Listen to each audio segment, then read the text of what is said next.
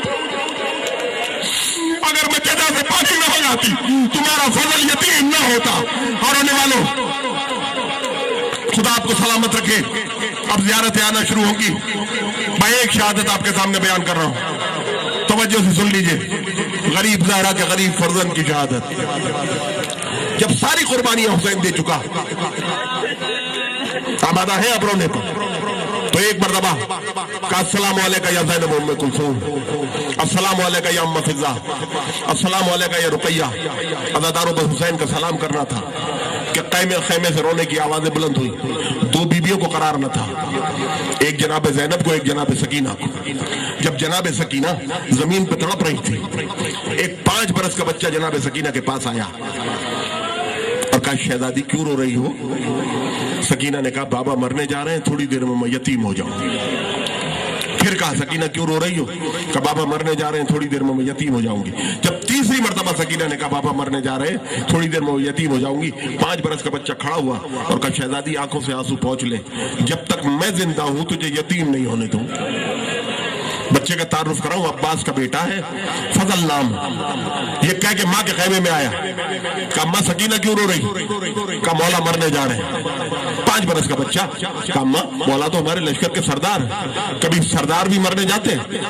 کہا ہاں بیٹا، جس لشکر کا علمدار مارا جائے اس لشکر کا سردار بھی مرنے جاتے ہیں۔ کہا ماں ہمارا علمدار مارا گیا؟ کہا بیٹا تیرا باپ علمدار تھا، کربلا میں شہید ہو گیا۔ 5 برس کے بچے نے کہا ماں اگر ابھی کوئی نیا علمدار آ جائے پھر تو مولا نہیں جائیں گے؟ کہ بیٹا ابھی علمدار کہاں سے آئے گا؟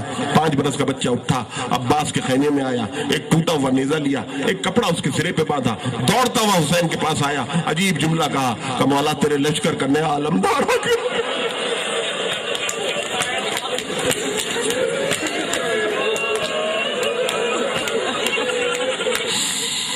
مولا تیرے لشکر کا نیا علمدار آ گیا۔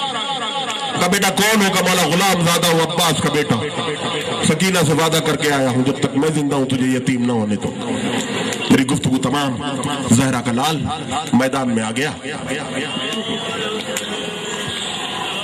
روتے بھی جائیے، ارشاد علی بیمار ہیں، معصوم بچوں کے باپ، پالنے والے سکینہ کی یتیمی کے صدقے، اعجاز علی سکینہ کی یتیمی کے صدقے اس کے بچوں کو داغ یتیمی نہ دیجو۔ جو بچے یتیم ہو جائیں تو بڑی آفتوں کا شکار ہو جاتے ہیں۔ اسد علی جعفری بھی بیمار ہے، اور میرے مجمع میں جو بیمار ہیں یا ان کے لواحقین بیمار ہیں، اعجاز علی بھی بیمار ہیں، جو بیمار ہیں انہیں صحت کاملہ عطا فرمائے۔ زہرا کا لال میدان میں آ گیا، بس 2 جملے سنی آپ سے اجازت چاہوں گا۔ حالت یہ تھی کہ تلوار نیام میں تھی، زین پہ ایک کبھی ادھر لڑکتے تھے کبھی ادھر۔ خیمے سے ایک آواز آئی حسین اگر ایسے سر کٹا دیا تو دنیا کہے گی کہ علی اکبر کا لاشا اٹھانے کے بعد، عباس کے بازو اٹھانے کے بعد حسین میں لڑنے کی ہمت ہی نہیں تھی۔ حسین ایک مرتبہ ان سے کہلوا دے کہ تو حیدر کرار کا بیٹا۔ زہرا کے پسر نے تلوار نکالی، فوج آدھا پہ حملہ کیا، الحفیظ علمان کی سزائیں بلند ہوئی۔ ایک مرتبہ آسمان سے آواز آئی اے نفس مطمئن ارجعی الی ربکم، اپنے رب کی طرف واپس آ جا۔ زہرا کے لال نے تلوار نیام میں رکھ دی، زین سے زمین پر آ گیا۔ میرا 12واں امام کہتا ہے میرا سلام کربلا کے اس شہید پر کہ جس کا لاشا نہ زین پہ تھا نہ زمین پر تھا۔ تیروں کے درمیان معلق ہو گیا۔ جیسے ہی حسین زین سے زمین پر آئے ویسے ہی فوج یزیدی واپس چلی گئی۔ پسرے سعد نے کہا سر نہیں لائے؟ کہ نہیں، ہمیں حیا آئی کہ اگر قیامت کے دن حسین کی ماں نے پوچھ لیا کہ میرے بیٹے کا قصور کیا تھا تو ہم کیا جواب دیں گے؟ کہ سر تو قلم کرنا۔